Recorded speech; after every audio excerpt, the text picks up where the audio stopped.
ये कर रहा हूँ मेरे भाई। आज देखिए अल्हम्दुलिल्लाह आप लोगों ने खाली हमें कुछ किया और 6 बजे देना पड़ा। जो लोग घरों के पास नमाज पढ़ते लेकिन 40 के खाते क्यों? क्योंकि यहाँ पर पर्सनल मामला नहीं, अल्लाह के घर का मामला है। अल्लाह के घर के मामले के बाद से सर कटाना शहीदों में शुमार। अल्हम्दुलिल्लाह मैं लास्ट में अपना वीडियो बनाया था जब निकल रहा था ऑफिस से, बोल के निकला था कि मैं मस्जिद बिल्कुल में इंशाल्लाह किसी कीमत पर हमारे जुमा अदा करूँगा और उस दरमियान में कुछ होता है तो इंशाल्लाह मैं शहीद का नाम लूँगा मेरा बोला। और मैं सारे लोगों को दावत दिया और अल्हम्दुलिल्लाह मेरे सारे भाई बहन जितनों को मैं दावत दिया था अल्हम्दुलिल्लाह सारे के सारे लोग अल्हम्दुलिल्लाह कसीर तादाद में मौजूद है। जिस तरह से औरतों का भी अल्हम्दुलिल्लाह इंतजाम है तो सारी मेरी बहनें भी हैं, उनका सब शुक्रगुजार होता है दिल से अल्हम्दुलिल्लाह दुआ की डबल गुजारिश के लिए। और रहा सवाल इस दलाल का, ये दलाल का पुकारा देखिए आप लोग सबसे पहली और बेसिक उसकी पर्सनल दुश्मनी है आपा नौहरा शेख से, जो कि एक आलिमा एक रेस्पेक्टेड, वो औरत सिर्फ अपना ही घर नहीं भाई, मोर देन 3 लाख लोगों का अल्हम्दुलिल्लाह घर चलाती है। वो औरत 3 लाख लोगों से ज़्यादा लोगों का घर चलाती है। मस्जिद के लिए ताउन करे होंगे, जो भी करे होंगे।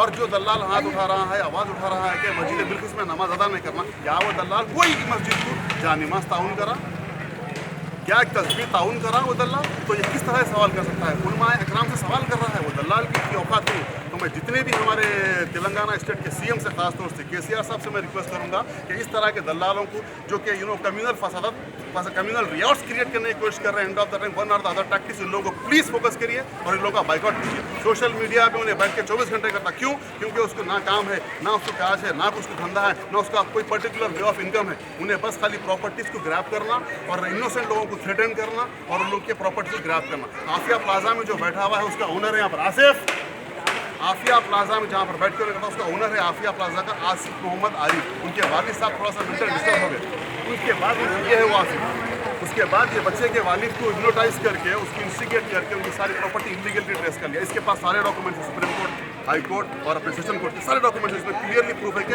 ही is the owner of Afia plaza. तो नॉट ओनली ही, कई सारे लोगों को थ्रेटन करा है। तो मैं दलालों को बिल्कुल